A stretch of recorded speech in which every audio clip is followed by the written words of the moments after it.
Hay momentos en la vida que te marcan para siempre. Instantes donde el mundo que conocías se derrumba frente a tus ojos, y todo lo que creías saber sobre ti mismo y tu familia se convierte en una mentira dolorosa.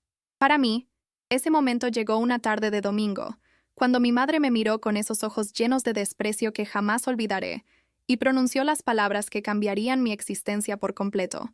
Estábamos en la sala principal de la casa familiar en Querétaro, esa casona antigua, que había pertenecido a los Santibáñez durante 4 generaciones, con sus paredes llenas de fotografías en blanco y negro que mostraban a mis ancestros con sus rostros serios y su aire de dignidad incuestionable.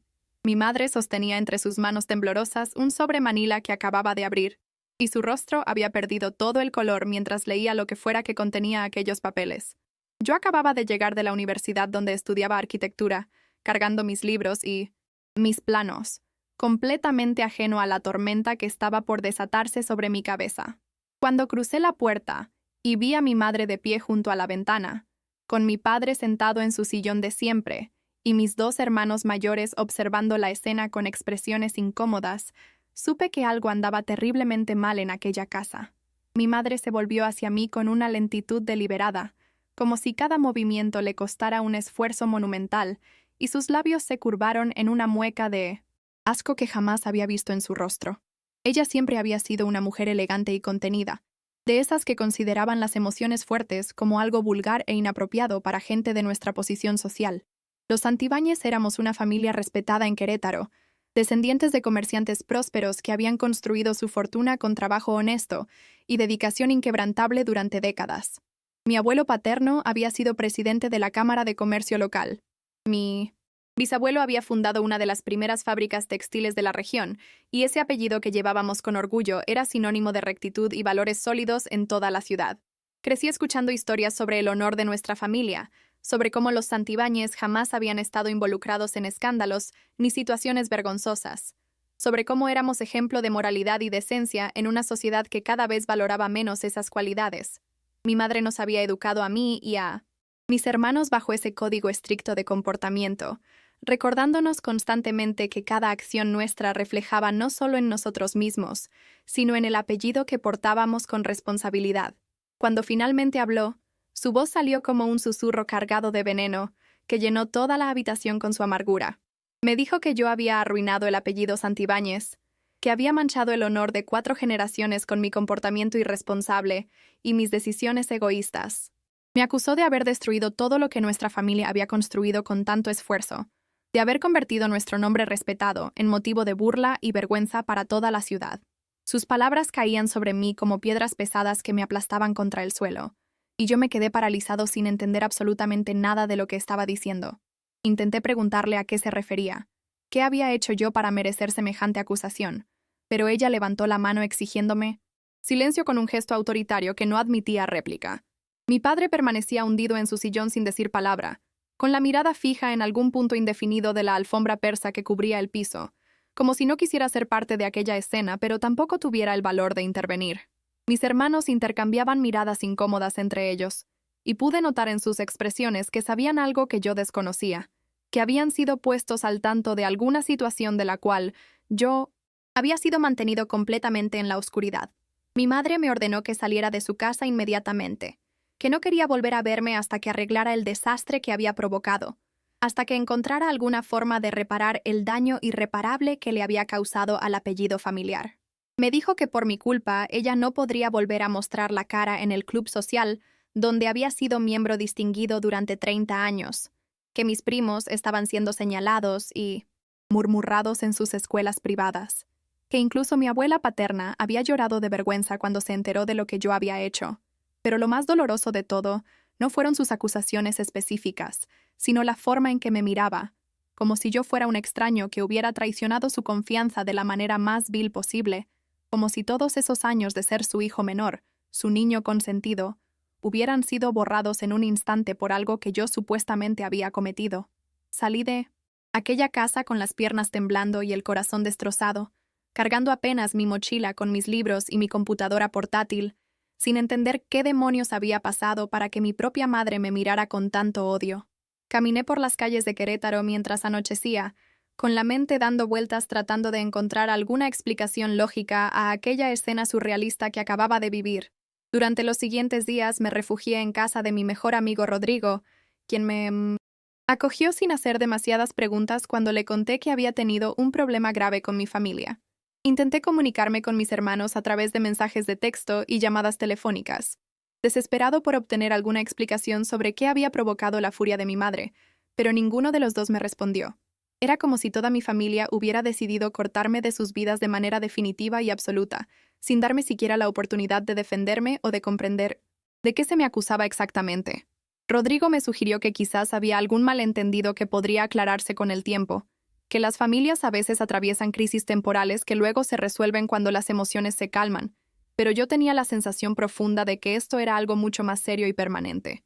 Pasaba las noches en vela repasando cada conversación reciente con mis padres, cada decisión que había tomado en los últimos meses, tratando de identificar qué podría haber hecho para provocar semejante reacción, pero no encontraba nada que justificara aquella acusación devastadora de haber arruinado el apellido familiar.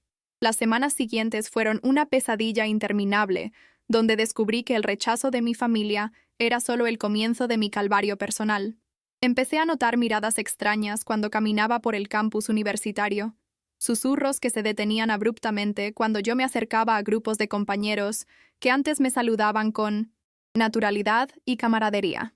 Algunos conocidos de la familia cruzaban la calle deliberadamente para evitar encontrarse conmigo, y en más de una ocasión escuché fragmentos de conversaciones donde mi apellido era mencionado con tono de escándalo y desaprobación. Era evidente que algún rumor devastador sobre mí se había esparcido por toda la ciudad como un incendio imparable, pero nadie tenía el valor o la decencia de decirme directamente de qué se me acusaba. Intenté hablar con mi tía, Beatriz, la hermana menor de mi madre, quien siempre había sido más cercana y comprensiva que el resto de la familia, pero cuando finalmente logré encontrarla en el supermercado después de días de buscarla, ella me miró con una mezcla de pena y rechazo que me partió el corazón. Me dijo que lo mejor sería que me alejara de Querétaro por un tiempo, que dejara que las cosas se calmaran antes de intentar regresar, pero cuando le supliqué que me explicara qué había pasado, ella simplemente negó con la cabeza y se alejó apresuradamente empujando su carrito de compras. La situación en la universidad se volvió insostenible cuando uno de mis profesores, el arquitecto Menéndez, con quien yo había trabajado en varios proyectos importantes durante el último año, me llamó a su oficina para una conversación privada que jamás olvidaré.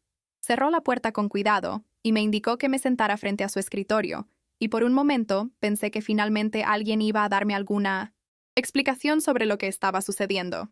Pero en lugar de eso, me informó con voz seria y profesional que había recibido quejas de otros estudiantes sobre mi presencia en la facultad, que algunos padres de familia habían expresado su preocupación respecto a que yo continuara formando parte del programa de arquitectura. Me dijo que la universidad valoraba su reputación y que necesitaban mantener ciertos estándares de conducta entre su alumnado, y aunque no me estaban expulsando formalmente, sería mejor para todos que yo considerara tomar un semestre sabático mientras arreglaba mis asuntos personales. Le pregunté directamente de qué se me acusaba, qué supuestamente había hecho para merecer este trato, pero él simplemente me miró con incomodidad evidente y respondió que esos temas eran asuntos familiares privados, en los cuales la institución educativa no podía ni debía entrometerse. Esa misma tarde decidí hacer algo que había estado posponiendo porque me aterraba la respuesta que podría obtener. Fui directamente a la casa de mi hermano mayor Santiago, quien vivía en un fraccionamiento exclusivo al norte de la ciudad con su esposa e hijos pequeños. Toqué el timbre repetidamente hasta que finalmente él abrió la puerta, y cuando me vio parado ahí en su entrada, pude notar el flash de pánico que cruzó por su rostro antes de que recompusiera su expresión en una máscara de frialdad.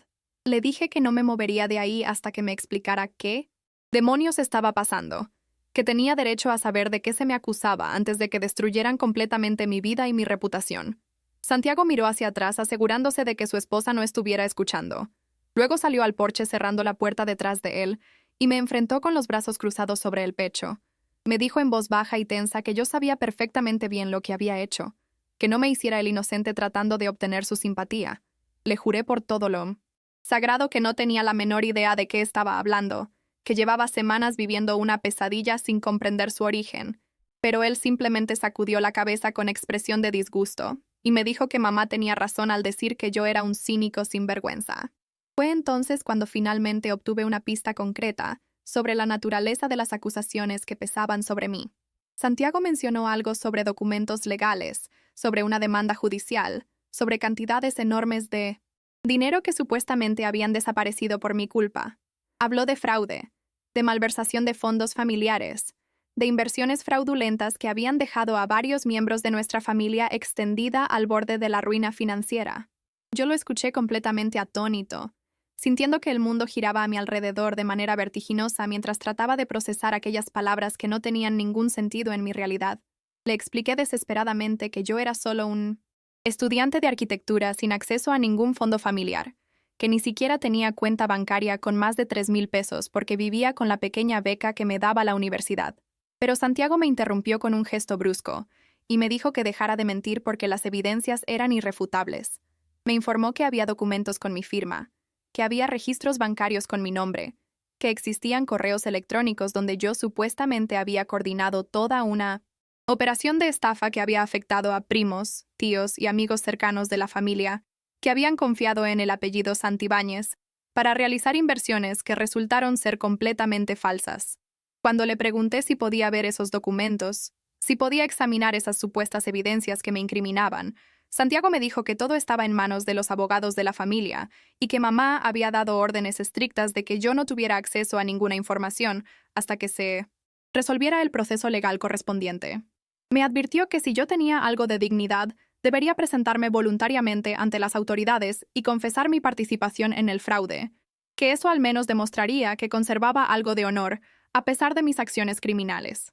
Luego entró de nuevo a su casa y cerró la puerta con fuerza, dejándome parado en su porche como un indigente rechazado, con la mente tratando desesperadamente de comprender cómo era posible que existieran documentos con mi firma en operaciones financieras de las cuales yo no sabía absolutamente nada. Regresé a casa de Rodrigo completamente devastado y le conté todo lo que Santiago me había revelado. Y mi amigo me miró con expresión seria y me dijo que necesitábamos conseguir un abogado inmediatamente, porque aquello sonaba como una conspiración diseñada específicamente para destruirme. Sé que mi historia puede sonar como algo sacado de una pesadilla, y créeme que vivirla fue exactamente eso, un infierno del cual no parecía haber escape posible. Pero hay algo que quiero compartir contigo antes de continuar, algo que aprendí durante esos días oscuros donde sentí que todo mi mundo se derrumbaba. A veces las acusaciones más terribles vienen precisamente de las personas que deberían protegernos, de aquellos que conocen nuestras vulnerabilidades y saben exactamente cómo herirnos más profundamente. Si alguna vez te has sentido injustamente señalado, si has experimentado el dolor de ser juzgado sin derecho a defenderte, entonces entiendes perfectamente por lo que yo estaba pasando. Me gustaría mucho que te quedaras conmigo hasta el final de esta historia, porque lo que descubrí después cambió no solo mi perspectiva sobre mi familia, sino sobre la naturaleza misma de la verdad y la mentira. Si esta historia resuena contigo de alguna manera, si has vivido situaciones donde las apariencias engañaban y la realidad era completamente diferente, me encantaría que te suscribieras a este canal y compartieras en los comentarios si alguna vez has enfrentado acusaciones injustas. Tu experiencia podría ayudar a alguien más que está atravesando algo similar en este momento. Conseguir un abogado, cuando tu propia familia te ha cortado económicamente y tu reputación está destrozada, resultó ser casi imposible. Los primeros 3 despachos que contacté rechazaron mi caso apenas escucharon mi apellido, y uno de ellos me confesó francamente que ya representaba a varios de mis familiares afectados en la supuesta estafa y que existía conflicto de intereses evidente.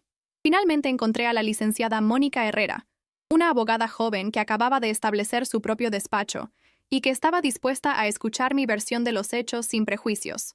Le conté toda la historia desde el principio, desde aquella tarde terrible en casa de mis padres hasta la conversación devastadora con mi hermano Santiago. Y ella tomó notas, detalladas mientras me escuchaba con atención profesional. Cuando terminé de hablar, Mónica se reclinó en su silla y me hizo una pregunta que me dejó completamente desconcertado. Me preguntó si yo tenía algún parecido físico notable con alguien más de mi familia, si compartía características faciales distintivas con alguno de mis hermanos o con mi padre. La pregunta me pareció completamente fuera de lugar en ese contexto, pero le respondí que mi hermano mediano Ricardo y yo éramos prácticamente idénticos a pesar de llevarnos 4 años de diferencia, tanto que durante toda nuestra infancia la gente nos confundía constantemente pensando que éramos gemelos. Mónica anotó esa información con particular interés y me explicó que necesitaba obtener copias de todos esos documentos, supuestamente firmados por mí, antes de poder diseñar alguna estrategia legal efectiva. Me advirtió que si realmente existían documentos con mi firma auténtica en operaciones fraudulentas, yo estaría enfrentando cargos criminales graves, que podrían llevarme a prisión por varios años, pero que si las firmas eran falsificaciones, o si había alguna suplantación de identidad, entonces teníamos bases sólidas para mi defensa completa. Me preguntó si yo tenía alguna idea de quién podría haberme involucrado en este fraude, si había algún miembro de mi familia que tuviera motivos para culparme de algo que él o ella había cometido. Y por primera vez desde que comenzó esta pesadilla, empecé a considerar una posibilidad que antes me había parecido impensable. Ricardo, mi hermano mediano con quien yo compartía ese parecido físico tan marcado, había tenido problemas financieros serios durante el último año. Recordé conversaciones familiares donde se mencionaba que su negocio de importaciones estaba pasando por dificultades, que había pedido préstamos a varios familiares que aún no había pagado, que mi madre estaba preocupada por su situación económica inestable. Con la ayuda de Mónica, diseñamos un plan para obtener información sin alertar a mi familia sobre nuestras investigaciones. Ella contactó discretamente a un investigador privado que tenía experiencia en casos de fraude financiero, un ex-detective llamado Gustavo Torres, que había trabajado durante 20 años en la policía judicial antes de retirarse y establecer su propia agencia. Gustavo comenzó a rastrear los registros públicos disponibles sobre las supuestas inversiones fraudulentas, y lo que descubrió en las primeras semanas de investigación fue absolutamente revelador. Resultó que las operaciones financieras cuestionables habían comenzado aproximadamente 14 meses atrás, justo cuando Ricardo acababa de regresar de un viaje de negocios a Guadalajara, donde supuestamente había establecido contactos con inversionistas importantes.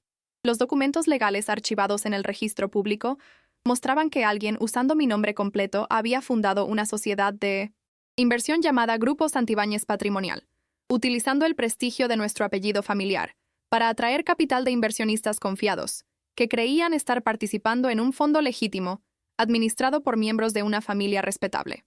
Gustavo logró obtener copias de algunos documentos mediante contactos que aún mantenía en diversas oficinas gubernamentales, y cuando Mónica los examinó con detenimiento, descubrió inconsistencias significativas que fortalecían enormemente mi caso.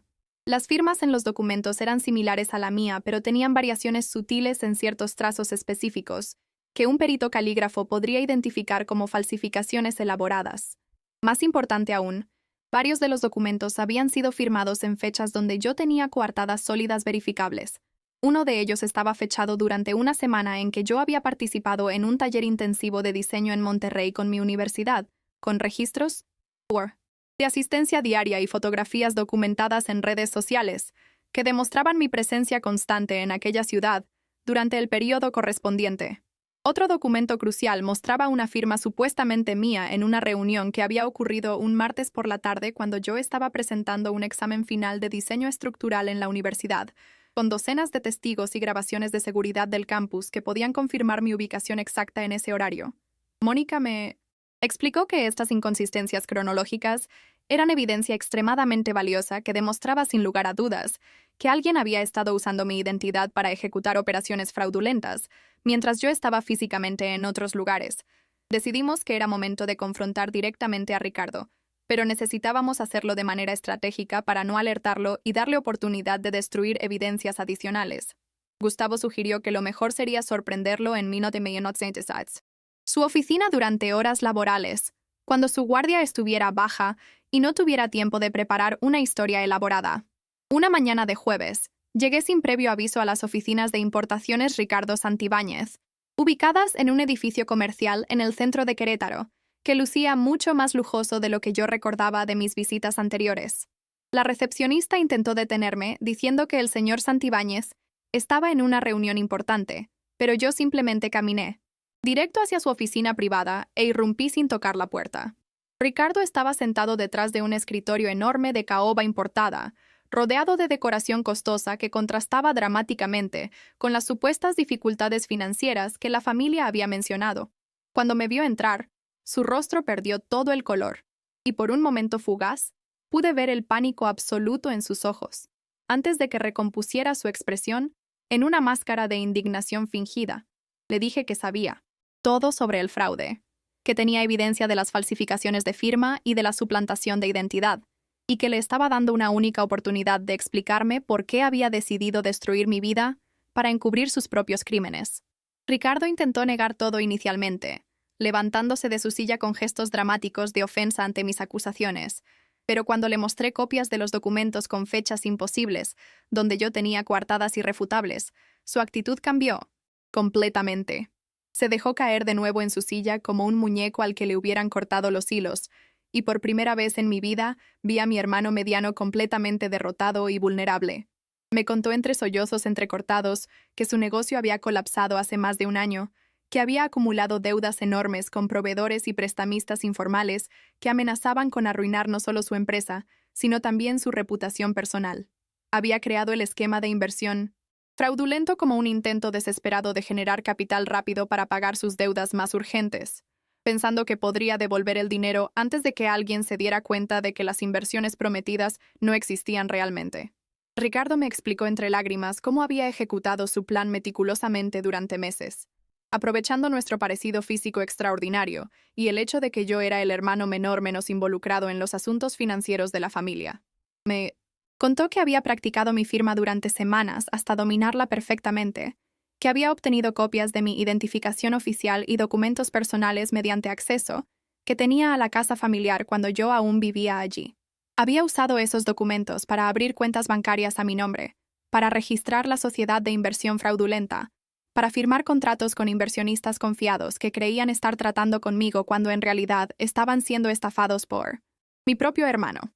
Me dijo que nunca imaginó que las cosas escalarían tanto, que inicialmente solo había planeado involucrar a 2 o 3 inversionistas externos con quienes no tenía vínculos familiares directos, pero que el esquema había crecido rápidamente cuando varios tíos y primos escucharon sobre las supuestas oportunidades de inversión y quisieron participar confiando en el apellido Santibáñez. Había sido demasiado cobarde para decirles la verdad o para detener el fraude una vez que comenzó, y cuando finalmente todo colapsó porque no pudo seguir pagando los rendimientos prometidos, había decidido que la mejor estrategia para salvarse era culparme completamente a mí. Le pregunté cómo había logrado convencer a nuestra madre de que yo era el culpable cuando ella me conocía desde que nací, y debería haber dudado de las acusaciones. Ricardo bajó la mirada avergonzado y me confesó que había manipulado hábilmente la situación, presentando las evidencias documentales de de manera estratégica. Le había mostrado a mamá los documentos con las firmas falsificadas diciendo que los había descubierto accidentalmente, mientras investigaba por qué varios familiares lo contactaban, preguntando por inversiones que supuestamente yo había ofrecido. Había inventado una historia elaborada donde yo supuestamente le había pedido ayuda con problemas de dinero semanas antes, donde yo había mencionado estar involucrado en negocios secretos que no quería que la familia conociera. Había sembrado dudas sutiles sobre mi carácter, sugiriendo que mi aparente desinterés por los asuntos financieros familiares era en realidad una fachada para ocultar actividades turbias. Nuestra madre, que siempre había sido rígida e inflexible respecto a cuestiones de honor familiar, había reaccionado exactamente como Ricardo había calculado, con furia absoluta y rechazo inmediato, sin molestarse en verificar la veracidad de las acusaciones antes de condenarme públicamente. Ricardo me suplicó que no lo denunciara a las autoridades, que encontráramos alguna manera de resolver el asunto dentro de la familia, sin involucrar a la policía ni al sistema judicial. Me prometió que devolvería cada peso robado, aunque le tomara toda la vida hacerlo, que confesaría la verdad a mamá y al resto de la familia inmediatamente, que haría todo lo necesario para limpiar mi nombre y restaurar mi reputación. Pero yo había pasado demasiadas semanas sufriendo las consecuencias de sus acciones criminales. Había experimentado el dolor devastador del rechazo familiar injusto. Había visto cómo mi vida entera era destruida por las mentiras de alguien en quien debería haber podido confiar ciegamente. Le dije que tendría exactamente 24 horas para confesar todo ante mamá, papá y nuestro hermano mayor Santiago, y que si no lo hacía voluntariamente en ese plazo, entonces yo presentaría toda la evidencia que había recopilado directamente ante la fiscalía correspondiente. Ricardo intentó negociar más tiempo alegando que necesitaba preparar a su esposa e hijos para el escándalo que vendría, Pero yo me mantuve firme en mi ultimátum, sabiendo que si le daba demasiado espacio, él podría intentar destruir evidencias o crear nuevas historias para manipular la situación a su favor. Salí de su oficina con las piernas temblando por la adrenalina y la rabia contenida, y llamé inmediatamente a Mónica para informarle sobre la confesión parcial que acababa de obtener. Ella me felicitó por haber manejado la confrontación sin perder el control emocional, pero me advirtió que una confesión privada sin testigos no tenía valor legal real y que necesitábamos asegurarnos de que Ricardo cumpliera su promesa de revelar la verdad ante la familia. Diseñamos un plan donde Gustavo el investigador estaría presente discretamente durante la confesión familiar para documentar todo lo que se dijera, y donde yo llevaría mi teléfono celular con la grabadora activada para tener respaldo adicional de las declaraciones de Ricardo. Esa noche apenas pude dormir pensando en cómo reaccionaría mi madre cuando descubriera que había destruido la vida de su hijo menor, basándose en mentiras elaboradas por su hijo mediano, que había elegido creer en documentos falsificados en lugar de confiar en el carácter de quien la había conocido durante 23 años. Me pregunté si ella sería capaz de admitir su error garrafal, o si su orgullo, inflexible, le impediría reconocer que había cometido una injusticia terrible contra su propio hijo. Al día siguiente, exactamente a las 3 de la tarde como habíamos acordado, llegué a la casa familiar acompañado por Mónica en su calidad de mi representante legal. Mi madre abrió la puerta con expresión de sorpresa e indignación al verme parado ahí después de semanas de ausencia forzada, y su primer instinto fue intentar cerrarme la puerta en la cara. Pero Mónica intervino con tono profesional y firme, informándole que teníamos información crucial sobre el caso de fraude que había afectado a la familia, y que era en el mejor interés de todos que nos permitiera entrar para una conversación necesaria. Mi padre apareció detrás de mamá con su expresión perpetua de incomodidad ante los conflictos familiares, y finalmente nos dejaron pasar hasta la sala donde todo había comenzado semanas atrás. Santiago llegó minutos después respondiendo a la llamada urgente que mamá Alexea había hecho, y Ricardo fue el último en aparecer con cara de hombre camino al patíbulo, sabiendo que su momento de verdad había llegado y que no había forma de escapar de las consecuencias de sus acciones. Mónica tomó el control de la situación con profesionalismo impecable, explicando que había evidencia irrefutable de que yo no había cometido ningún fraude y que el verdadero culpable estaba en esa misma sala en ese momento. El silencio que siguió a las palabras de Mónica fue tan tenso que podría haberse cortado con cuchillo. Mi madre miró a Ricardo con expresión de confusión total, claramente sin comprender todavía lo que estaba sucediendo frente a sus ojos. Santiago se puso de pie abruptamente con los puños cerrados, su mente evidentemente trabajando a toda velocidad para procesar las implicaciones de lo que acababa de escuchar. Mi padre permaneció inmóvil en su sillón habitual, con esa expresión distante que siempre adoptaba cuando las cosas se ponían difíciles en la familia, como si pudiera desaparecer de la situación, simplemente ignorándola con suficiente determinación. Mónica procedió a presentar sistemáticamente toda la evidencia que habíamos recopilado durante las últimas semanas, las inconsistencias cronológicas en los documentos donde yo supuestamente había firmado contratos mientras estaba físicamente en otras ciudades, los análisis preliminares de las falsificaciones de firma que mostraban variaciones técnicas imposibles si realmente hubieran sido escritas por la misma mano, los registros financieros que demostraban que yo no tenía acceso ni siquiera remoto a las cuentas bancarias donde se habían manejado los fondos fraudulentos. Con cada nueva pieza de evidencia presentada, podía ver cómo el rostro de mi madre iba transformándose lentamente desde la incredulidad hasta el horror gradual al comprender la magnitud del error que había cometido. Finalmente llegó el momento que yo había estado esperando, con una mezcla de anticipación vengativa y dolor renovado. Mónica se volvió directamente hacia Ricardo y le dijo con voz clara y firme que esta era su oportunidad de hacer lo correcto, de demostrar que aún conservaba algo de decencia humana bajo las capas de mentiras y manipulación que había construido. Ricardo permaneció sentado con la cabeza gacha durante lo que pareció una eternidad, y por un momento terrible pensé que iba a negarse a confesar incluso frente a toda la evidencia que lo incriminaba. Pero finalmente levantó la mirada hacia mamá, con ojos llenos de lágrimas, y pronunció las palabras que yo había estado necesitando escuchar desde aquella tarde devastadora de hacía semanas. Admitió que él había creado todo el esquema de inversión fraudulento, que había falsificado mi firma en docenas de documentos, que había usado mi identidad para estafar a familiares y conocidos, aprovechándose del respeto que el apellido Santibáñez generaba en la comunidad. Confesó que su negocio de importaciones había sido un fracaso completo desde hacía más de un año, que había acumulado deudas enormes que no podía pagar, que había visto en el fraude la única salida posible a su desesperación financiera. Mi madre emitió un sonido gutural que nunca olvidaré, algo entre un gemido y un grito ahogado, mientras escuchaba a su hijo mediano admitir no solo los crímenes financieros, sino también la traición familiar más vil imaginable. Se puso de pie tambaleándose ligeramente, como si el piso bajo sus pies hubiera dejado de ser sólido, y caminó hacia Ricardo con pasos lentos e inestables. Por un momento pensé que iba a abofetearlo o a gritarle con la misma furia que había dirigido contra mí semanas atrás, pero en lugar de eso, simplemente se dejó caer en el sofá junto a él y comenzó a llorar con sollozos profundos que sacudían todo su cuerpo. Santiago explotó en gritos furiosos, exigiendo saber cómo Ricardo había podido hacer algo tan despreciable, cómo había sido capaz de destruir la reputación familiar que 4 generaciones habían construido con tanto esfuerzo, cómo se atrevía a mirar a la cara a quienes había traicionado tan vilmente. Mi padre finalmente reaccionó saliendo de su estupor habitual y exigiendo saber exactamente cuánto dinero había sido robado, cuántas personas habían sido afectadas, qué opciones legales existían para minimizar el daño a la familia.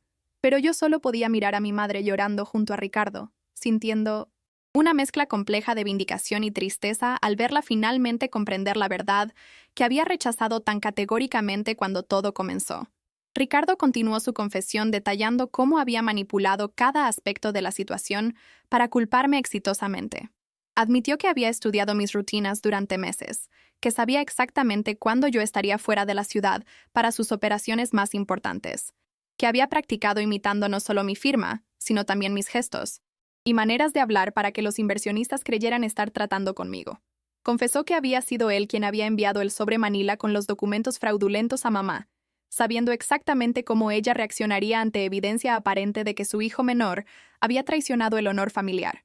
Había calculado que mamá no cuestionaría los documentos oficiales, porque su mentalidad rígida siempre había dado más crédito a papeles formales que a intuiciones maternales o análisis cuidadosos. Había apostado correctamente a que su orgullo familiar la haría actuar rápida y decisivamente sin investigar a fondo, expulsándome de la familia antes de que yo tuviera oportunidad de defenderme o de descubrir la verdad por mí mismo. En ese momento comprendí que Ricardo no solo me había robado dinero a través del fraude que ejecutó, sino que había robado algo mucho más valioso. Me había quitado semanas de mi vida, había destruido mi reputación, había envenenado mis relaciones familiares de maneras que tal vez nunca podrían repararse completamente. Mi madre finalmente dejó de llorar y se volvió hacia mí con una expresión que mezclaba vergüenza profunda, dolor insoportable y algo que podría haber sido el comienzo de una disculpa. Pero yo no estaba listo para escuchar sus palabras de arrepentimiento, no después de cómo me había tratado, no después de haberme condenado sin siquiera darme la oportunidad de presentar mi versión de los hechos. Le dije, con voz controlada pero cargada de emoción contenida, que ella había elegido creer en documentos falsificados en lugar de confiar en el hijo que había criado durante 23 años, que había preferido proteger la reputación del apellido Santibáñez en lugar de proteger a quien realmente lo merecía. Le recordé que yo había venido a ella buscando explicaciones, suplicando entender que había hecho mal, y que ella me había echado de su casa como si fuera basura sin valor. Santiago intervino intentando mediar, diciendo que mamá había actuado basándose en información que parecía legítima, que cualquiera en su posición habría reaccionado de manera similar ante evidencia tan aparentemente sólida. Pero yo no estaba dispuesto a aceptar excusas fáciles que minimizaran la magnitud de la injusticia que había sufrido a manos de mi propia familia. Si has llegado hasta este punto de mi historia, significa que has caminado conmigo a través de uno de los capítulos más dolorosos de mi existencia, y por eso te estoy profundamente agradecido. La traición familiar es algo que marca el alma de maneras que pocas personas pueden comprender a menos que la hayan experimentado personalmente. Me gustaría pedirte algo especial en este momento. Si conoces a alguien que esté atravesando situaciones donde ha sido injustamente acusado o donde su familia no le cree, comparte esta historia con esa persona. A veces saber que no estamos solos en nuestro sufrimiento, que otros han enfrentado batallas similares y han sobrevivido para contarlo, puede darnos la fuerza necesaria para seguir adelante. Me encantaría conocer tu opinión sobre esta situación y saber si tú habrías actuado diferente que yo en cualquiera de las etapas de este proceso. ¿Habrías perdonado inmediatamente a tu madre cuando finalmente descubrió la verdad? ¿O habrías mantenido distancia como yo lo hice inicialmente? También me gustaría mucho que me dijeras en los comentarios qué temas te gustaría que abordara en futuros videos de este canal. ¿Te interesan más historias sobre traiciones familiares, sobre superación personal, sobre secretos que destruyen familias, o prefieres otro tipo de narrativas? Tu opinión es invaluable para mí, porque este canal existe para crear contenido que realmente resuene con tu experiencia y tus intereses. No olvides suscribirte si aún no lo has hecho, porque la historia aún no termina y lo que viene a continuación te mostrará cómo finalmente encontré paz después de toda esta tormenta. Las semanas que siguieron a aquella confesión dramática en la sala familiar fueron un remolino caótico de procedimientos legales, conversaciones difíciles y emociones contradictorias que me dejaban exhausto cada noche. Ricardo fue formalmente denunciado ante las autoridades correspondientes y enfrentó cargos criminales por fraude, falsificación de documentos y suplantación de identidad. Mónica trabajó incansablemente para asegurar que mi nombre fuera completamente limpiado en todos los registros oficiales, presentando la evidencia que habíamos recopilado ante cada institución financiera y gubernamental que había sido parte del esquema fraudulento. El proceso fue largo y agotador, requiriendo mi presencia en docenas de oficinas y juzgados para proporcionar declaraciones, firmar documentos y testimoniar sobre cómo había sido víctima de la manipulación de mi propio hermano. Muchos de los familiares que habían perdido dinero en el fraude se acercaron a mí con disculpas torpes y expresiones de vergüenza por haberme creído culpable sin cuestionamiento, pero yo descubrí que perdonar a quienes me habían dado la espalda tan fácilmente era mucho más difícil de lo que había imaginado. Mi relación con mi madre entró en un territorio extraño e inexplorado, donde ambos sabíamos que algo fundamental se había roto entre nosotros, pero ninguno tenía las palabras adecuadas para expresarlo. Ella intentó acercarse a mí múltiples veces durante esos meses, llamándome por teléfono, enviándome mensajes de texto, apareciendo inesperadamente en la universidad con invitaciones para comer juntos. Siempre traía disculpas elaboradas y explicaciones sobre cómo Ricardo la había manipulado, sobre cómo las evidencias parecían tan convincentes que cualquier persona razonable habría llegado a las mismas conclusiones. Pero cada vez que la escuchaba hablar, yo no podía dejar de recordar la frialdad en Mina de Cienmacensos, sus ojos cuando me había echado de su casa, el desprecio en su voz cuando me había acusado de arruinar el apellido familiar. Me había demostrado que su amor maternal tenía condiciones estrictas y límites claros, que el honor del apellido Santibáñez era más importante para ella que la confianza en sus propios hijos. Esa revelación había cambiado fundamentalmente mi percepción de quién era ella realmente bajo la fachada de madre perfecta y guardiana de valores familiares que siempre había proyectado. Un día, aproximadamente 4 meses después de aquella confesión dramática, mi madre apareció en mi pequeño departamento que yo había conseguido alquilar gracias a un trabajo de medio tiempo en un despacho de arquitectura. No había avisado que vendría, y yo consideré seriamente no abrirle la puerta cuando escuché su voz llamándome desde el pasillo. Pero algo en el tono de su voz, una cualidad derrotada que nunca antes había escuchado en ella, me hizo finalmente girar la llave y dejarla entrar. Se veía más pequeña de lo que yo recordaba, más frágil y vulnerable, como si los últimos meses la hubieran envejecido varios años de golpe. Se sentó en mi modesto sofá de segunda mano, y finalmente, por primera vez desde que todo comenzó, me ofreció una disculpa que sonaba genuina en lugar de defensiva.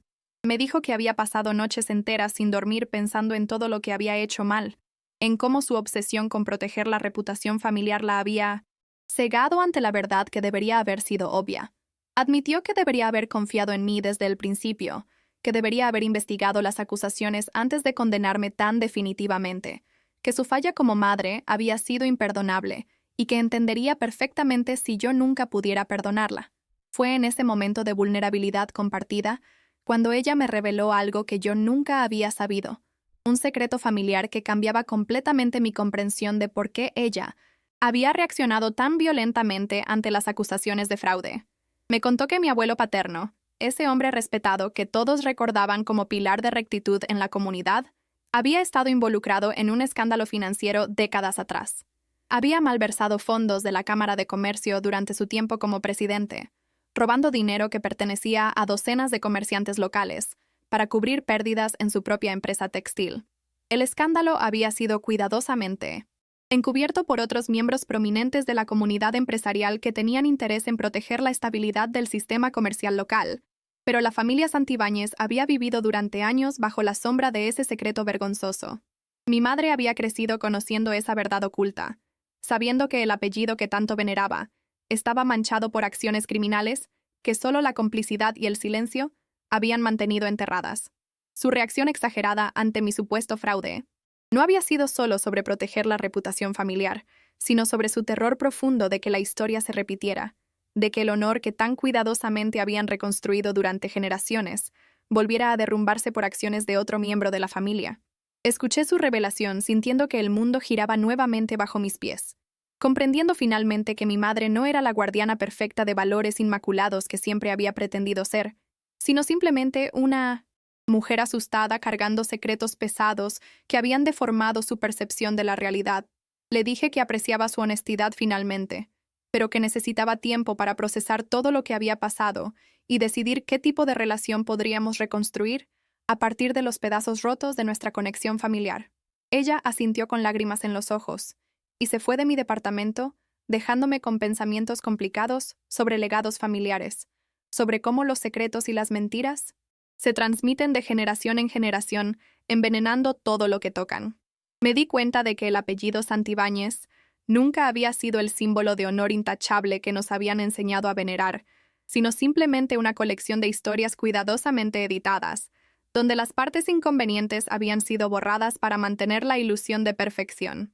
Durante los meses siguientes, trabajé en reconstruir mi vida pieza por pieza, estableciendo mi propia identidad separada de las expectativas y presiones del apellido familiar.